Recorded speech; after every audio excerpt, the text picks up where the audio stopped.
Cordial saludo para todos. Mi nombre es John Jairo Serna Mosquera. Soy estudiante del programa de Tecnología en Radiología y Imagen Diagnóstica de la Universidad Nacional Abierta a Distancia. Eh, Estoy inscrito en el curso de Radiología Convencional.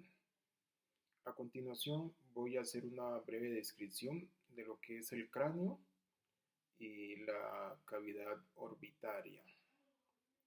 El cráneo o cabeza ósea, como se le dice comúnmente, eh, el esqueleto de la cabeza o cabeza ósea está destinado básicamente a lo que es la protección del encéfalo, y también parte de su función es albergar órganos de los sentidos como la visión, la audición, el olfato y el gusto, como también está destinado a rodear los orificios de los tractos respiratorio y digestivo.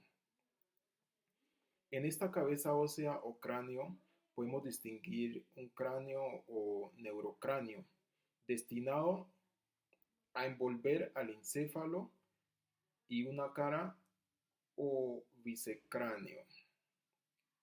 El cráneo está constituido básicamente por 8 huesos de la siguiente manera: 2 parietales, 2 temporales, un femoral, un occipital, un esfenoide y un etmoide.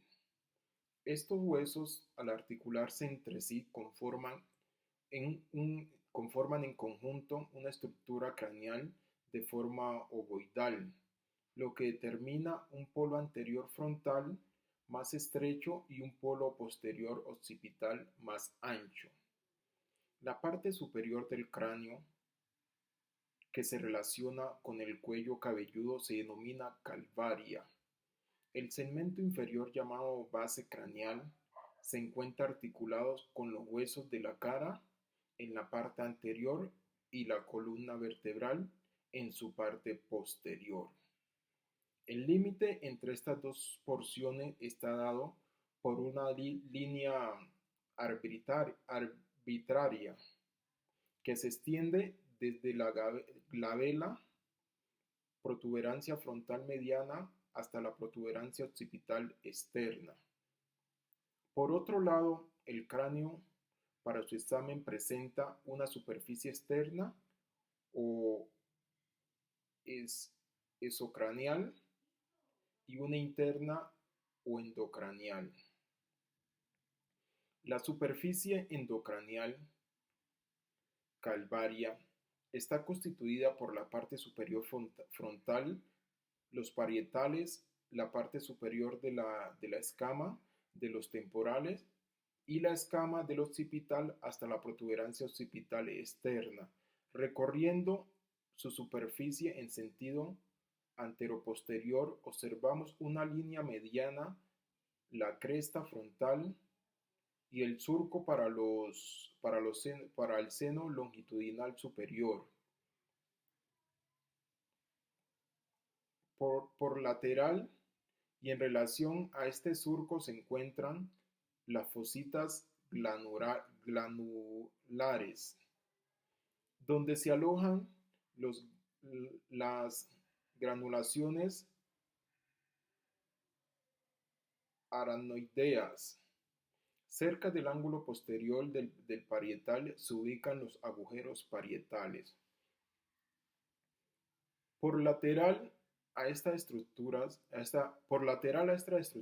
observamos las fosas frontal, parietal y occipital. En relación a la fosa parietal se reconocen los surcos de la arteria meningea media y sus ramas. Además, en esta superficie endocranial resaltan las suturas coronal posterior y lamboidea por posterior. En la base del cráneo se distinguen 3 regiones o fosas craneales: anterior, media y posterior. La fosa craneal anterior Sus límites están dados por anterior el plano convencional que, separa, que la separa de la calvaria. Por posterior, partiendo desde lateral, su límite sigue el borde posterior de las alas menores del efenoide. Los procesos clinoides anteriores y finalmente el limbo esfenoidal que limita por anterior el surco prequiasmático donde se apoya el quiasma óptico y por anterior la fosa hipofisiaria que aloja la glándula hipófisis. La glándula hipófisis. Esta fosa presenta en su parte media el proceso cristal Galli y el agujero ciego, situado por anterior a ella. Por lateral a ellos se observan los surcos olfatorios con la lámina cribosa del etmoide, que presenta agujeros que serán atravesados por el nervio olfatorio. En la zona más anterior de la lámina cribosa del etmoide se reconocen dos agujeros, un lateral, el agujero etmoidal, que da paso al nervio etmoidal anterior, y una rama de la arteria etmoidal anterior hacia la cavidad nasal. Por medial a él se encuentra la hendidura etmoidal, accidente que en el vivo aloja a una prolongación de la dura madre.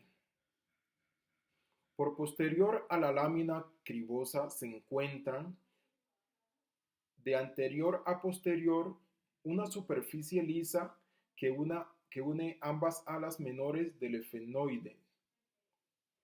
El yugo efenoidal. Por posterior a él se ubica el limbo esfenoidal, que limita por anterior al surco prequiasmático, el cual termina por lateral en los canales ópticos, que por su situación comunican a la fosa craneal media con la órbita, partiendo el paso del nervio óptico y la arteria oftalmática. Por lateral a la lámina cribosa del etmoide reconocemos las eminencias orbitarias, en cuya parte posterior se observan la sutura frontoetmoidal. Esta zona además presenta elevaciones y depresiones generadas por los giros y surcos del lobo frontal del cerebro. En la unión de la lámina cribosa del etmoide con las eminencias orbitarias pueden observarse los orificios de los craneales etmoidales anterior y posterior que comunican a esta fosa con la órbita, partiendo el paso de los vasos y nervios del mismo nombre. Continuando hacia el anterior al canal etmoidal anterior se reconoce el surco etmoidal, que llevará a los elementos hacia el agujero etmoidal situado anteriormente en la lámina cribosa del etmoide. La fosa craneal media está comprendida entre el límite posterior de la fosa craneal anterior y el borde superior del dorso de la silla del efenoide, y los bordes superiores de las porciones petrosas de los huesos temporales con el surco para el seno petroso superior. En su parte central y media destaca la fosa hipofisiaria, limitada en sus cuatro ángulos por los procesos clinoides anteriores y posteriores. Por anterior a la fosa se encuentra el surco prequiasmático, en cuyos extremos laterales se inicia el canal óptico. Por lateral encontramos el surco para el seno cavernoso y por posterior el dorso de la silla, la que se denomina, la que se continúa hacia posterior en la fosa craneal posterior con el clivus. Por lateral a la fosa hipofisiaria observamos dos excavaciones profundas llamadas fosas efenotemporales que contienen a los dos temporales del cerebro. En la conformación de esta fosa participan la cara inferior de las alas menores del esfenoide, sus alas mayores y las caras cerebrales de las porciones petrosas del temporal. Por tanto, en esta última zona reconoceremos una elevación determinada por el canal semicircular superior, la eminencia arcuata o arqueada, anteromedial a ella, una superficie lisa que corresponde a la pared superior de la caja timpánica conocida como tegmen timpani o techo del tímpano. Anteromedial a estas formaciones se observan los dos hiatos para el nervo petroso mayor y los hiatos accesorios para los nervios petroso menor y profundo. Cerca del vértice de la porción petrosa del temporal observamos la impresión trigeminal que alojará al ángulo trigeminal. Por lateral y hasta su límite con la calvaria, la fosa craneal media está constituida por la superficie endocraneal de la escama temporal. A continuación vamos a hacer referencia de lo que es de lo que son las órbitas, las cavidades orbitarias, las cavidades orbitarias. El cuerpo humano posee distintos sistemas, los que en conjuntos posibilitan la vida. Cada uno cumple unas funciones de suma importancia, dentro de las cuales se encuentra la no desperdiciable función del sistema óseo. El sistema óseo corresponde al esqueleto, el que no solo cumplirá una función de armazón, sino que tendrá además una función de protección de estructuras nobles, como puede ser su disposición en la configuración de la bóveda craneana o de la caja torácica, constituyendo además una unidad funcional en el aparato locomotor que permitirá que tomen inserción diversos músculos que junto con las articulaciones obtendremos los diversos tipos de palanca de la física clásica que permitirán los movimientos. Al articularse los huesos de la cara entre sí y con los de la base del cráneo, se originan una serie de cavidades más o menos amplias, a saber, como las cavidades orbitarias, las fosas nasales, la fosa cigomática, las fosas peritomaxilares y la cavidad bucal, cavidades cuya clara comprensión es necesaria para el conocimiento de las partes blandas que alojan en estado seco. En esta ocasión voy a centrarme, a hacer más referencia, a ser más puntual y analizar más lo que son o lo que es la cavidad orbitaria, la cual aloja en su interior al globo ocular y sus nexos. Las órbitas son dos extensas y profundas cavidades que se encuentran entre la cara y el cráneo, destinadas a alojar los globos oculares y sus principales anexos. Están situadas simétricamente a cada lado de la cara, a cada lado de la línea media, por debajo de la cavidad craneal y por encima del seno maxilar. Las órbitas están separadas de las fosas nasales por las masas laterales del etmoide y el inguis. Se observa una órbita izquierda y una órbita derecha. Forma y dimensión de la cavidad orbital. Forma y dimensiones. Cada una de las cavidades orbitarias tiene la forma de una pirámide cuadrangular hueca, cuya base se dirige hacia adelante y el vértice hacia atrás. El eje mayor de la órbita es oblicuo hacia atrás y hacia adentro, prolongándose hacia el occipital con una profundidad más o menos de 45 milímetros, encontrándose por detrás y por debajo del esfenoide.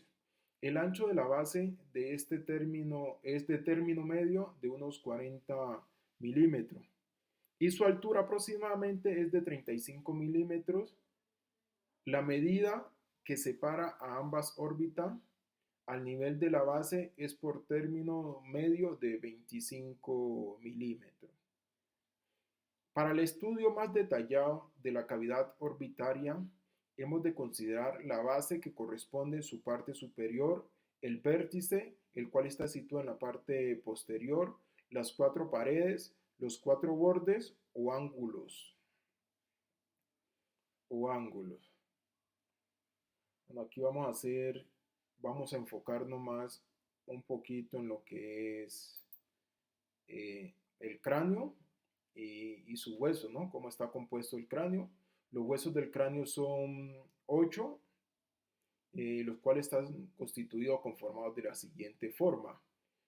Como habíamos dicho anteriormente, encontramos dos parietales, dos temporales, un frontal, un occipital, el esfenoide y el etmoide. El hueso parietal. El hueso parietal se clasifica como un hueso plano. La mayor parte del hueso parietal forma la calvaria o lo que se llama bóveda craneal, mientras que la parte más pequeña o la porción más pequeña o lo que resta es un componente de la base del cráneo. La función del cráneo y por lo tanto de los huesos parietales básicamente es proteger el encéfalo subyacente. Aquí seguimos con el hueso occipital. Seguimos con el hueso occipital. No, con el hueso temporal. Seguimos con el hueso temporal, el cual está situado en los laterales de nuestro cráneo. El hueso temporal cumple una función fundamental en el cuerpo humano. Es el encargado de albergar los órganos que hacen posible el proceso de audición. El hueso frontal.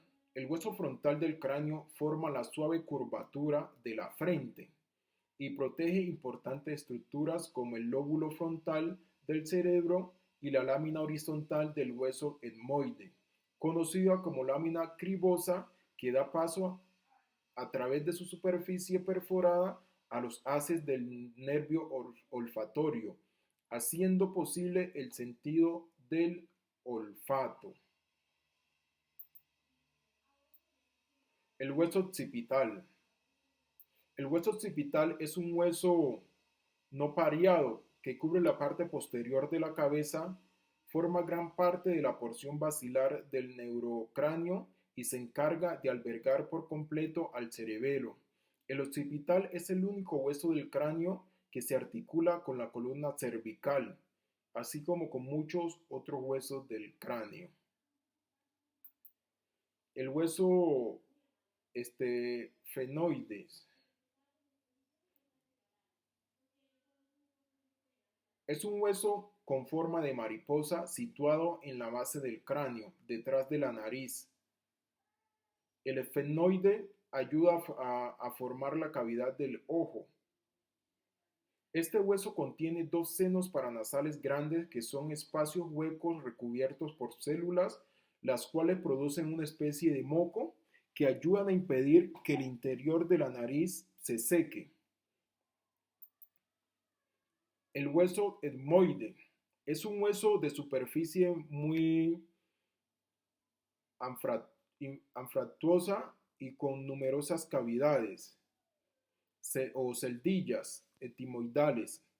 Está diseñado especialmente para contener las raíces nerviosas del nervio olfatorio y contribuir con la formación y protección de los espacios aéreos. Como habíamos dicho anteriormente, aquí hacemos referencia a lo que son las órbitas óseas nuevamente, y decimos que están compuestas por una pared superior o bóveda y una pared inferior o suelo. Vamos a hacer referencia a las principales proyecciones del cráneo o estudios que se solicitan de cráneo. Aquí tenemos la anteroposterior, la lateral de cráneo, lateral de senos paranasales, lateral de silla turca, el lateral de maxilar inferior, lateral de maxilar inferior, lateral de inferior o lateral inferior oblicua y lateral superior oblicua. También vamos a hacer referencia sobre algunas consideraciones sobre el posicionamiento del paciente. La posición puede ser en bipedestación, decúbito, depende del confort del paciente, higiene, factores de exposición, distancia del foco receptor y una colimación adecuada. Junto con esto también podemos hablar de lo que son las generalidades de los estudios de cráneo, como son la posición del cuerpo y confort. Puede ser en forma supina, como dije anteriormente, en prono, semiprono, lateral, ya en casos excepcionales. Se deben retirar objetos metálicos de la región. Si es necesario, recomienda colocar alguna almohadilla para modificar la posición de acuerdo al hábito corporal del paciente, ¿no? Debemos utilizar un foco fino. Distancia de foco de película debe estar a 1 metro. La distancia objeto-película la mínima posible. Utilizar parrillas antidifusoras. Utilizar películas de grano fino. Si es necesario, inmovilizar el paciente y utilizar una máxima colimación. Criterios de calidad para que un estudio radiográfico de cráneo realmente sirva para emitir un diagnóstico o identificar alguna malformación o un cuerpo extraño. Debe existir buena penetración, inspiración, debe estar sin rotación, sin angulación, ausencia de movimiento y cobertura de la estructura. Especialmente se solicitan estudios radiográficos de cráneo para identificar malformaciones o crecimientos de algún órgano o fracturas, o validar si dentro del cráneo o dentro de la estructura del cráneo se encuentra algún cuerpo extraño. Muchas gracias por su atención.